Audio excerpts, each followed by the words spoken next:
शिव महापुराण का 24वां अध्याय।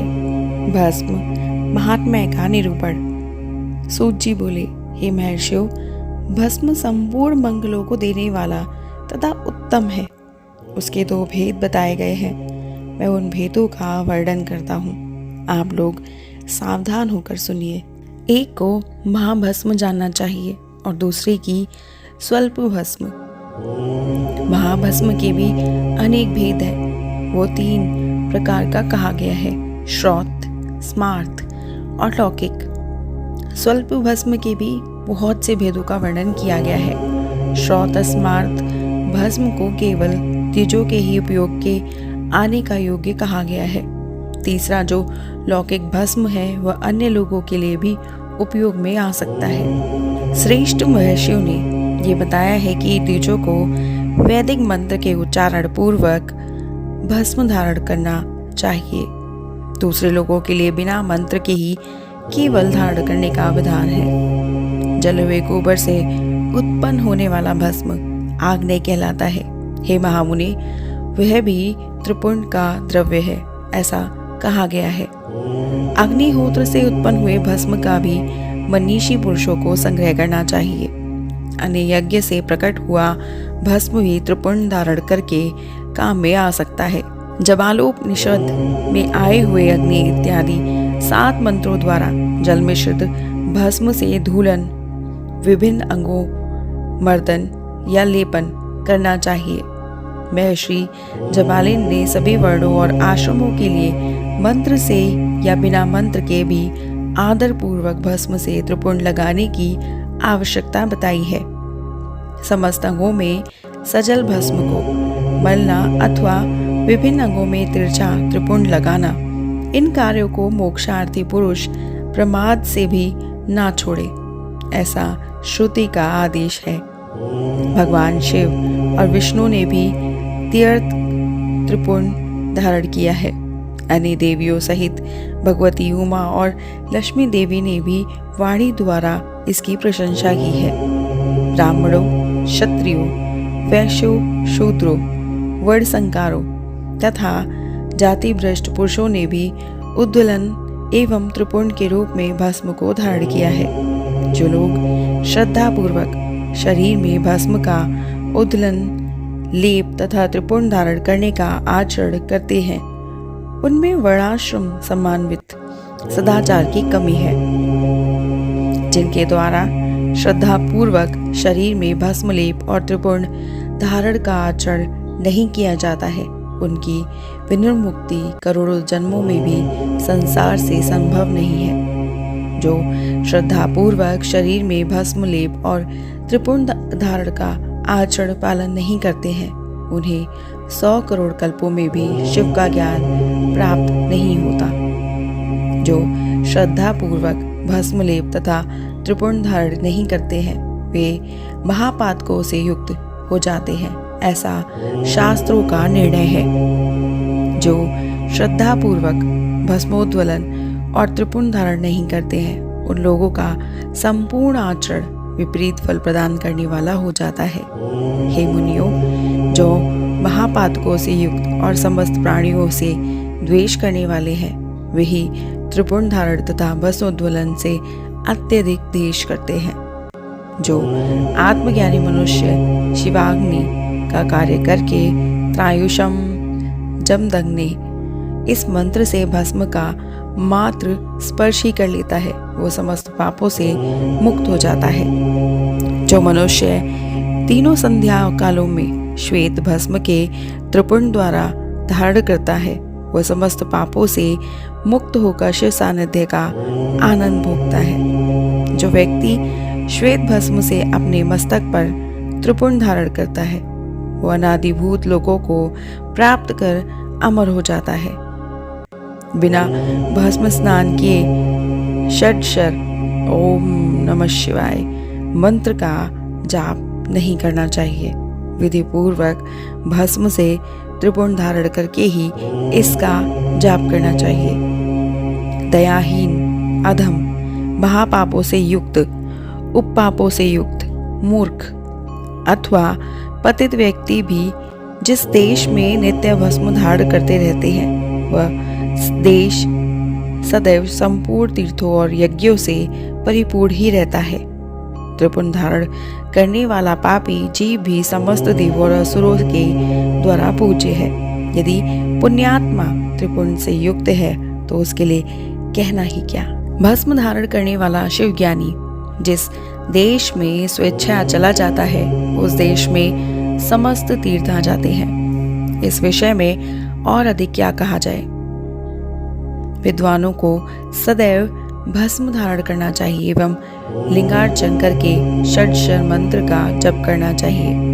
ब्रह्मा, विष्णु, रुद्र, मुनिगण और देवताओं के द्वारा भी भस्म धारण करने के महत्व का वर्णन किया जाना संभव नहीं है। जिसने अपने वर्ण तथा आश्रम धर्म से संबंधित आचार तथा क्रियाएं लुप्त कर दी है, यदि वो भी त्रिपुर धारण करता है तो समस्त पाप से मुक्त हो जाता है।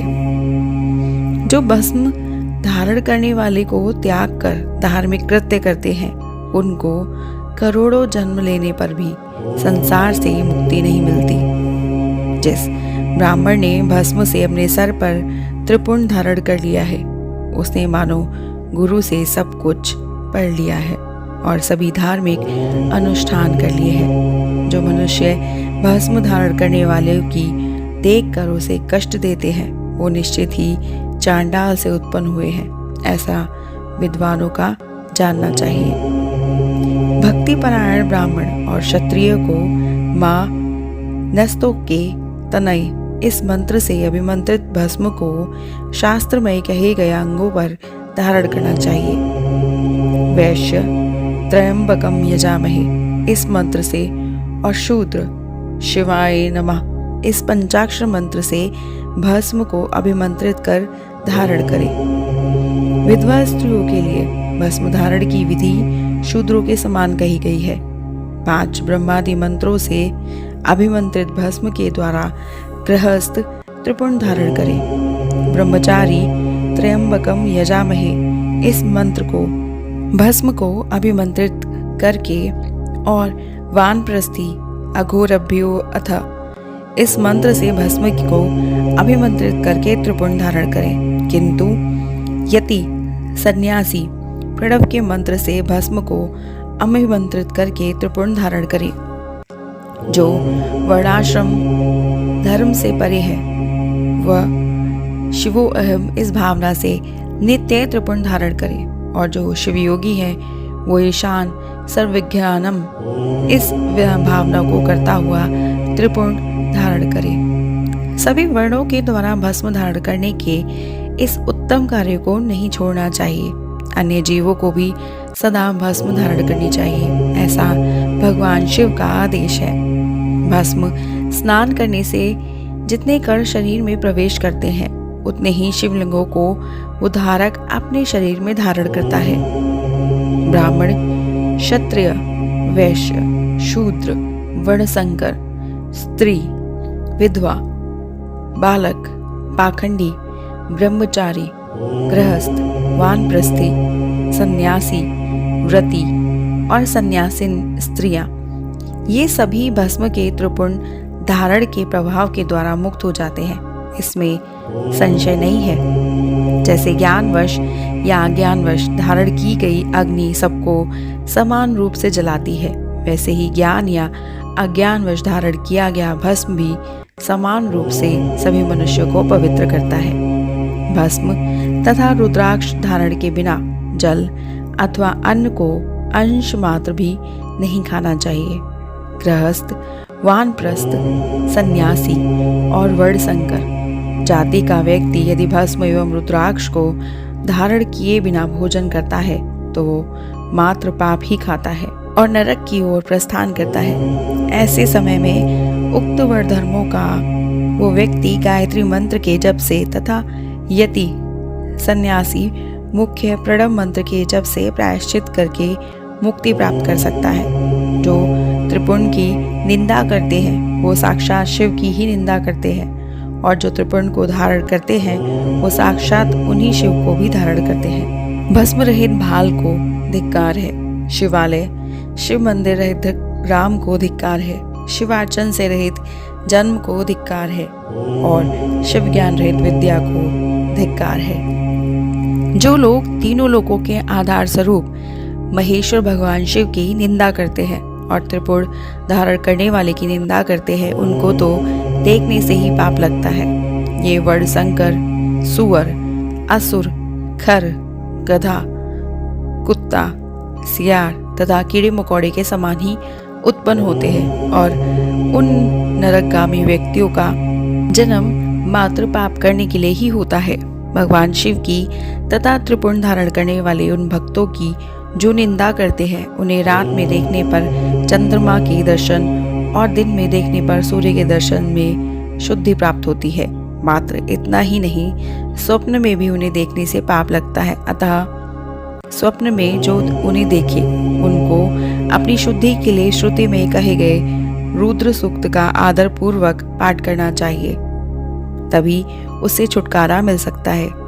उनसे बात करने से नरक होता है, उस नरक से मुक्ति प्राप्त करना असंभव है। जो भस्म, त्रिपुंड आदि धारण करने वाला पुरुष की निंदा करते हैं, वे निश्चित ही मूर्ख है।